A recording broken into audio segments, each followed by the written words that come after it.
नमस्कार दोस्तों, good morning. आपका रोजगार विद केदार में बहुत बहुत स्वागत है। तो दोस्तों, आज हम पढ़ने जा रहे हैं भारत के शास्त्रीय नृत्य। जो तीसरा शास्त्रीय नृत्य है उसको हम पढ़ेंगे, ठीक है। जो तीसरा शास्त्रीय नृत्य कौन सा शास्त्रीय नृत्य है? मणिपुरी शास्त्रीय नृत्य है, ठीक है। मणिपुरी शास्त्रीय नृत्य कहाँ का है? मणिपुर राज्य का है, ठीक है। इसमें क्या क्या होता है इसको हम जानेंगे, ठीक हो गया। यह वैष्णव संप्रदाय से संबंधित है।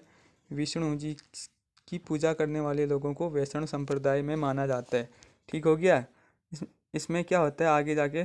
भगवान श्री कृष्ण के बाल्यकाल की कहानियाँ दर्शाई जाती हैं। इसमें भगवान श्री कृष्ण की बाल्यकाल की कहानियाँ दर्शाई जाती हैं, ठीक हो गया। तो समझ रहे होंगे आप, ठीक है। तो इसकी प्रमुख 3 शैलियाँ होती है। कौन कौन सी शैलियाँ होती हैं? लाई हरोबा, ठीक हो गया। लाई हरोबा हो गया, लाई हरोबा हो गया और रासलीला हो गया, ठीक है। लाई हरोबा और रासलीला, इनकी प्रमुख 3 शैलियाँ हैं। तो इसमें 2 ही शैलियाँ लिखी हैं, तीसरी शैली आपको कमेंट में बताना है, ठीक है। तो मणिपुरी नृत्य, जो मणिपुरी शास्त्रीय नृत्य है ना, रासलीला को पहली बार 1779 में निगंथो निगंथो थिंगथांग खोम्बा ने शुरू किया था, ठीक है। इन्होंने शुरू किया था। कौन सा? रासलीला पहली बार शुरू किया था, ठीक है। रासलीला पहली बार इन्होंने शुरू किया था। तो इसके बाद आया पंडित जवाहरलाल नेहरू नृत्य अकादमी। कहाँ स्थित है?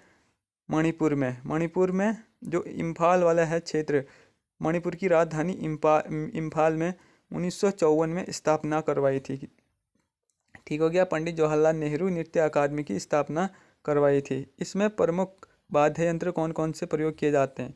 इस नृत्य में कौन कौन से वाद्य यंत्र बजाए जाते हैं? ठीक हो गया। पैना हो गया, पैना वाद्य यंत्र का प्रयोग किया जाता है। यह एक प्रकार का वाद्य यंत्र है, ठीक है, पैना। इसमें हो गया, इसमें नट गायन का प्रयोग किया जाता है। इसमें क्या होता है? नट गायन का प्रयोग किया जाता है। इसमें मणिपुरी शास्त्रीय नृत्य में इसमें नट गायन का प्रयोग किया जाता है। जो नृत्य वाद्य बजाना, इसमें क्या होता है? इस नृत्य में, जो मणिपुरी शास्त्रीय नृत्य में वाद्य यंत्र बजाना और गाना एक ही साथ एक ही व्यक्ति के द्वारा किया जाता है। जो साथ में ही गाता है और साथ में ही बजाते हैं। ड्रम होता है ना, जो साथ में ही बजाते हैं और साथ में ही गाते हैं। किसमें? कौन से नृत्य में बोलेंगे? ये मणिपुरी शास्त्रीय नृत्य में, ठीक हो गया। पुंगचोलम, ठीक हो गया। पुंगचोलम और मर्दाना पहलू हैं। इनकी कौन कौन सी पहलू हैं? पुंगचोलम, ठीक हो गया। पुंगचोलम और मर्दाना पहलू हैं। कहा जाता है कि इसमें ड्रम का प्रयोग किया जाता है। कहा जाता है कि इसमें ड्रम का प्रयोग किया जाता है। इसमें ड्रम के प्रयोग, और बजाते भी हैं और वही गाते हैं, ठीक है। तो इसके बाद जो जागोई और चोलम मणिपुरी नृत्य के प्रमुख 2 भाग हैं, ठीक हो गया। इसमें क्या करती है? महिलाएं डांस करती है, ठीक है। इसमें क्या करती है? फीमेल डांस करती हैं। और इसमें क्या होता है?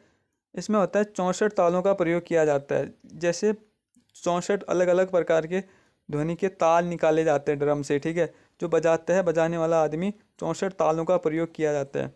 और नागबांध मुद्रा का, जिसमें शरीर के 8 आकार के वक्रों के माध्यम से जुड़ा जाता है। जो ये एक ज्यामिति पैटर्न होता है ना, जो अलग अलग प्रकार से, मतलब शरीर को अलग अलग प्रकार के भागों में बांटना, जैसे तोड़ना, ठीक है क्या। हाथ ऊपर साइड, मुंह उधर और पाँव इधर साइड, मतलब इस प्रकार से बांटना, ठीक है। तो इसमें कलाकार बेलनाकार स्कर्ट पहनते हैं। जो बेलनाकार स्कर्ट पहनते हैं, योटी ओआ कहा जाता है। इसमें जो बेलनाकार स्कर्ट पहनते हैं ना, स्कर्ट को योटी ओई कहा जाता है, योटी ओई कहा जाता है। इसमें कलाकार कभी भी, जो दर्शक देखने वाले होते हैं, उनको आंखें नहीं मिलाता है, ठीक है। जो इसमें इसमें कलाकार कभी भी दर्शकों से सीधे आंखें नहीं मिलाता, ठीक हो गया। तो दोस्तों, इसमें इतना ही पढ़ना है, ठीक है।